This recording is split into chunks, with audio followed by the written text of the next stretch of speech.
Som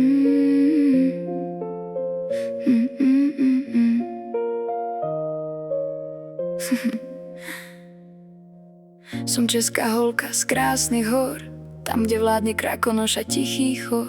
Od detstva som mala jeden veľký sen, tulavé topánky a voľný deň. Mojím cieľom bola vždy len cesta, žiadne steny a žiadne tiché miesta. More, hory a krásne červánky, z každého kúta sveta písať stránky. Dovidenia bola moja veta, keď som letela do širého sveta. Cez Tyrolské Alpy a Sardínske pláže, až do africkej púšte, kde slnko káže. Moja cesta bola občas veľmi kľukatá, ale ja som bola mladá, múdra a zaťatá. Ďakujem za všetky cenné skúsenosti, čo ma tvarovali do mojej odolnosti.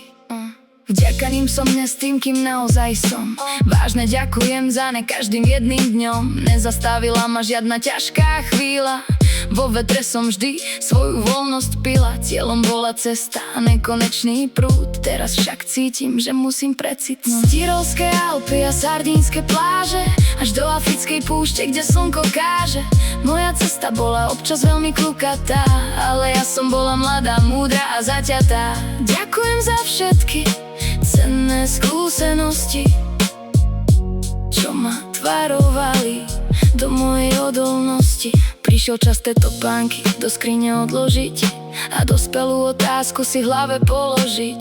Kde je to miesto pre mňa vyvolené, kde nájdem svoje srdce usadené, kde topánky z noh konečne vyzujem a pár ďalších rokov v pokoji prežijem. Cez Tyrolské Alpy a Sardínske pláže, až do africkej púšte, kde slnko káže.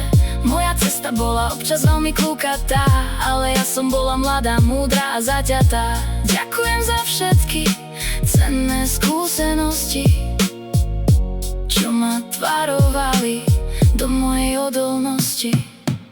Som česká holka z tých našich hôr, už nehľadám diaľky ani cudzí dvor. Našla som seba, to mi celkom stačí, nech sa mi na tomto mieste dlho páči.